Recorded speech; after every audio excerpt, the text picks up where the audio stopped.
Fellow Ghanaians, good evening. Before I start, let me use this opportunity to thank you all and Almighty God for enabling me to swear for the second time the oath of office as President of the Republic. The ceremony took place after I last spoke to you.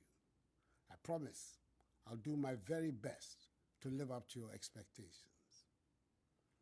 I'm coming into your homes tonight with some rather unpleasant news. When I delivered update number 21 some 2 weeks ago, I urged all of us to continue adhering to the enhanced hygiene and mask-wearing protocols that have served us well and which led us to the situation where we were witnessing a gradual decline in the number of active cases. However, since that time, we have seen an upsurge in the number of active cases, from a little over 900 to 1,924. Our COVID-19 treatment centers have gone from having 0 patients to now being 4 because of the upsurge in infections. Particularly worrying is the fact that the Ghana Health Service is recording on the average 200 new cases of COVID infections daily. The number of patients requiring hospitalization and intensive care is rising. The number of severe cases, which stood at 18 a week ago, has increased sharply to 120. 2 weeks ago, there was no critical case. We now have 33 in our treatment facilities. Again, according to statistics from the Ghana Health Service, the considerable number of persons who are severely ill are surprisingly relatively youthful persons with no previous underlying health conditions. The number of confirmed deaths has increased sadly from 338 persons to 352 within the period. Recent genomic sequencing undertaken by our scientists have established that some arriving passengers tested positive for new variants of COVID-19. These passengers have all been isolated. Furthermore, work is ongoing to determine the presence and extent of spread of the new variants in the general population. Detailed investigations of the cases indicate that apart from arriving passengers at our airport who tested positive, infected persons have recent histories of attending parties, weddings, end-of-year office programs, family get-togethers, and funerals. At these gatherings, most of them abandoned the use of the masks and were engaged in actions that led to them contracting the virus. Fellow Ghanaians, at this current rate, whereby 13 out of the 16 regions have recorded active cases, our health infrastructure will be overwhelmed if the situation continues. It will severely undermine the efforts government is making to revitalize the economy and put our nation back onto the path of progress and prosperity following the ravages of the pandemic. On 7th January, as I said, I swore to, and I quote, dedicate myself to the service and well-being of the people of the Republic of Ghana and to do right to all manner of persons, unquote. It is my duty to protect lives and livelihoods. In furtherance of this, I've instructed the Inspector General of Police to direct officers, men and women of the police service, to ensure the rigorous enforcement of the law on mask wearing at all public places and in public transport. They are also to ensure the closure of all nightclubs, pubs, cinemas and beaches that may be operating in defiance of the law.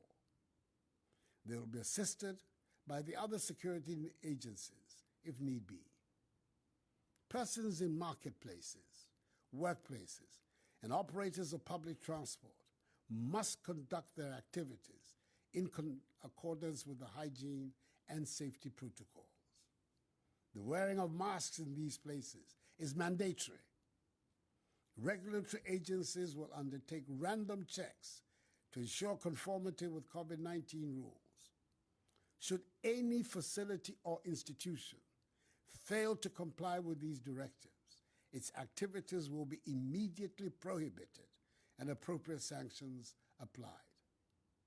It is important that I remind all Ghanaians that severe punishments exist on our statute books for persons breaking the law on the mandatory wearing of masks.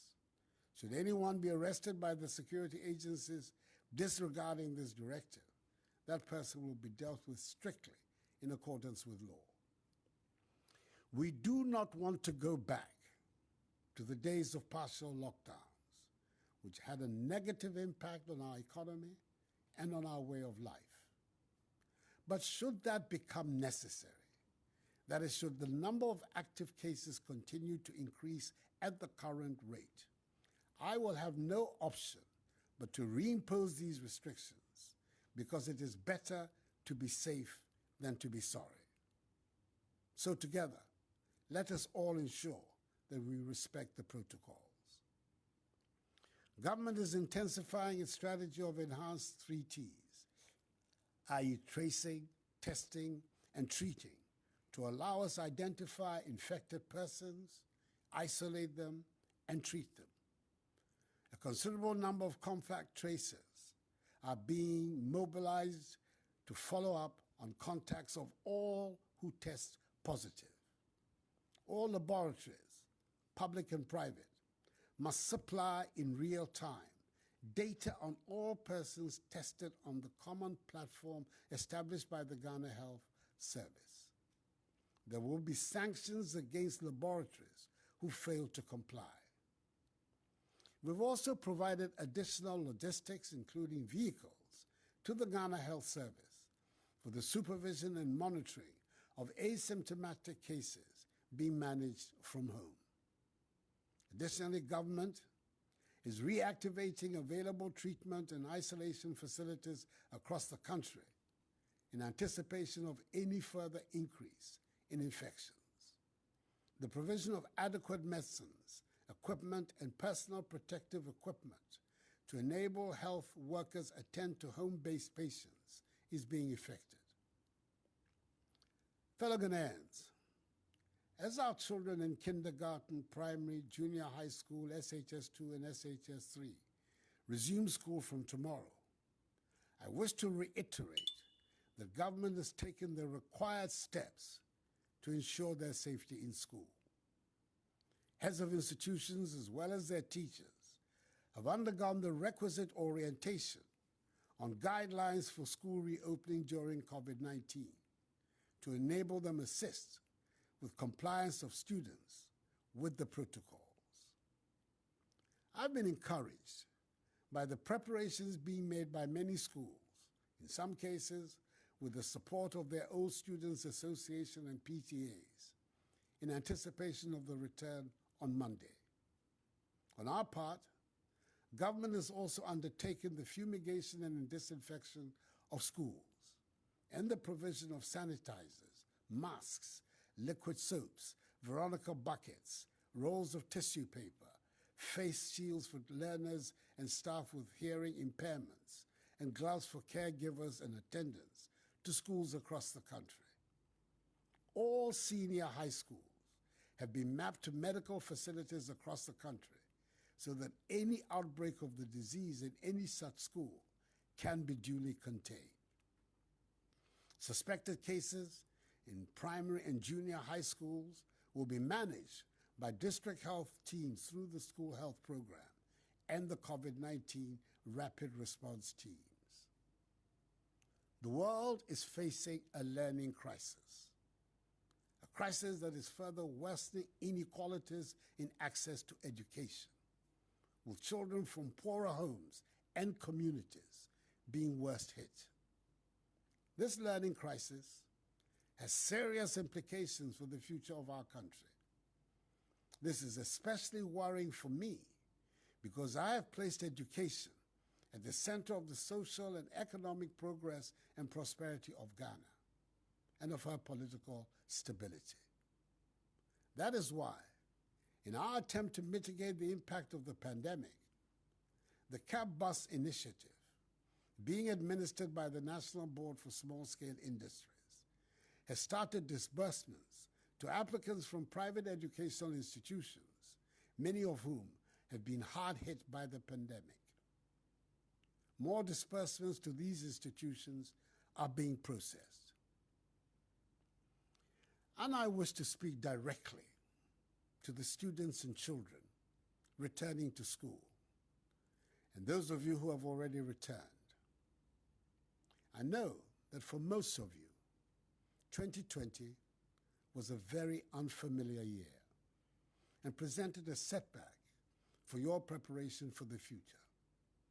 You all saw the struggle your parents, especially working parents, went through with you at home due to school closures. You also know how you struggled to learn from home, even for those of you who were lucky enough to continue with some of your classes online. The frustrations, the idleness, the absence of classroom, or study group intimacy, it has all been extremely difficult for you, your parents, teachers, and everybody involved. This is something we should all try to put behind us. Much of that depends on you. As we take these big steps to go back to school, your attitude, your behavior, your self-discipline will decide whether or not our schools will remain open. I'm pleading with you. Please observe the COVID-19 protocols at all times. You must maintain the level of discipline and sense of responsibility to stop the virus from spreading in your schools and for those students at home as well. Wear your masks at all times. Wash and sanitize your hands regularly. Protect yourself. Protect each other. Protect your teachers. Protect your parents. But please, do not give me a reason to close down schools again. I pledge to do my best to keep your education going. I want you to assure me, your parents, your teachers, and society as a whole, through your actions, that you will do your part as well. Fellow Ghanaians, I urge all of us to continue to live responsibly with the virus, even as we work towards accessing the vaccine. Details of the access and rollout plan will be announced very soon. Let us work constantly on how to do our work, keep our businesses and places of worship open, and send our children to school, all in safety. Government, for its part, is resolved and determined to help ensure that we're able to return to our normal daily routines. That is going to work, going to school, going to shop, going to the market, going to a funeral, going to the pub, going to the club, going to the cinema, going to the beach, going to the stadium, or going to worship. We can achieve this result if we cooperate and work together. It is essential that we protect ourselves, our families, and our loved ones from the virus. It is a collective responsibility. If we embrace the safety protocols, that is the enhanced hygiene and mask-wearing protocols, and we continue to put our faith in Almighty God, who will see the light at the end of this tunnel. 0 active cases. That is the goal. We can and must reach it. Enuanom, makasa yare enyankoye. Man ho so biom. Aba pese oboye nyina ho ban. Nti sise ayaye efa yare no ho no. Ye beba ahwɛ sɛ obiara bɛdi so pɛpɛɛpɛ. Aban ne obiara obɛtia mmara no ɛbɛdi paa. Ɛfiri sɛ yɛni abrɛ. Yɛpɛ sɛ yɛpam yareɛ ɛfiri asase so. Nti mesrɛ mu, mundi nhyehyɛeɛ no so. Ne titiriw, monhyɛ mask no. Anyamime, nwi akɛhye, hela eyako, ewo ehe, ekon.